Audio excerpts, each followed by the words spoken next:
This video is guaranteed to piss a lot of people off. But when has that ever stopped me? Stick around for the fireworks. Yeah. But seriously, this video probably will unhinge quite a few people and maybe even a few of my regular viewers. But yeah, I'm not standing here wasting my time just to piss people off or to be controversial. I'm here to educate the people that are planning on riding the Trans-America Trail, because this is a real danger. Let's talk about it. Today, I will be discussing the latest fashion trends sweeping the nation. Side by side. And how they are destroying some amazing places, and why you need to be aware of these issues if you are riding or planning to ride the TAT. Or even if you were doing some wheeling around Colorado passes. And exactly like Sea-Doos and jet skis ruined the lakes in the 90s, side-by-sides are ruining everything today. Some quick background for those that don't know me. I am Don. I make videos about motorcycles, motorcycle camping, and adventure. And I just completed the TAT this past summer, riding with a one-legged man and a few other viewers that joined me along the way. First off, what is a side-by-side? A side-by-side is basically a big four-wheeler with a roll cage. It's a very capable off-road machine for a novice to take off-road. Much like a Jeep, it allows a novice to go deep into backcountry. Unlike a Jeep, it is much more capable of tackling difficult terrain because of its lightweight, clearance, and massive suspension. The ability and safety designs give drivers a sense of invincibility, which I believe might be the biggest problem. And if you own this latest fashion trend and know how to operate it safely, I am not talking bad about you.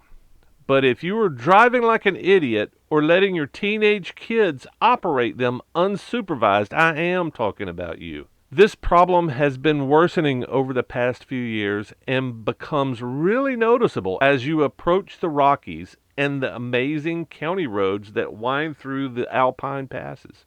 This is not my first trip into these mountains.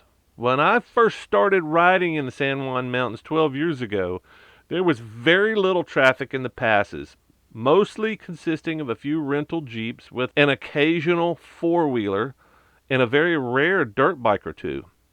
It was magical. I was the weirdo up there on a street bike back then. There was no waiting in line to take pictures in the front of the pass signs. The dangers were all the mountain itself. But don't get me wrong, it is still magic up there. In between the caravans of the new, inexperienced, and very dangerous children driving around those deadly passes and ledge roads that have claimed many lives in the past decade. And worse, teens sliding sideways around blind corners in Dad's $40,000 toy represent the biggest risk to life. But the sheer number of rentals in the hands of so many folks that have never operated any vehicle on trails or rocky terrain will boggle your mind. There is a plague of side-by-sides in the wilderness. But before I go any further, I would like to provide this statement of political correctness. All vehicles have the same inherent rights to enjoy the wilderness and the mountains as do motorcycles. Blah, blah, blah, blah, blah. To be clear, Jeeps are not the problem. Four-wheelers are not the problem. And most of the side-by-sides are not the problem. Freaking idiots are the problem. Most of the idiots just happen to be in side-by-sides and occasionally in a passenger car, believe it or not. They certainly have no business on many of these passes. If you're planning to ride the TAT anytime in the next decade, you need to be aware of the dangers they present, especially in this section of Colorado. It has become so bad that many counties and towns have outlawed their use on county roads and in town. The best example is Silverton, who thrives on the business of the off-roading community, but has chosen to restrict all OHV traffic inside town, and the surrounding mountains are heavily patrolled by the sheriff, who was instrumental in enacting the code for the safety of residents and visitors. So if you see Bruce out there in the hills on his motorcycle, stop and say hey, and thanks for making things safer. And don't get caught speeding, because he will give you a ticket. What can you do? There are a few things to avoid death and injury. Be aware of off-roaders' presence. Seeing an empty trailer or tracks are a dead giveaway. Listen. If you can hear them blasting around, find a safe spot to hide so you can observe the carnage and not be part of it. Slow down when you're moving around other vehicles, especially in tight spaces. Assume these folks will not be giving way or cutting you slack in tight spaces, because they usually don't. Assume they will stay away from ledges and push you into walls or off the side of a cliff if they feel uncomfortable. They typically want 3/4 of the road and will stay in the center and cause you very much difficulty trying to get over obstacles, and may even push you off the ledge. Rules. There is actually off-road etiquette in many of these areas, and most people that have any experience observe these rules. The biggest rule is the uphill driver has the right-of-way. Several reasons for this, mostly to maintain momentum on steep inclines with loose gravel.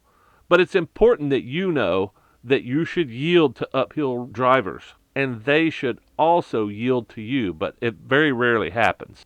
Do not expect other drivers to know these rules. My advice is to stay to the inside of tight ledges, regardless of what side you are on. If you're on a ledge and a driver makes a mistake and pushes you off the ledge, there's a good chance he's just going to keep on going. Doesn't care about you. Communicate. Many of these drivers are unaware of the dangers and the dangers that they create to other riders, so talk to them. They're just out having a good time most of the time, and they just don't know the rules. They don't know what they're doing wrong, so stop and let them know what rules they need to follow and how many riders are with them. Make them share the trail with you. One really good tip is go during the week and start out early in the morning. That way you won't be behind a caravan of dust and dirt and chaotic riders. The earlier you start your journey, the less traffic you will see. Most importantly, have fun. These places are amazing and still worth the trip up there to see it all. Don't let the idiots out there spoil your adventure. Get out there and enjoy the wilderness despite the idiots. Just be careful. And I have lots more hazards of the TAT coming up, including the rest of the stories from the Trans-America Trail. And if you haven't done so already, hit one of those buttons down there and make sure you hit that little dingy thing to bypass completely the YouTube AI that will never show you another one of my videos.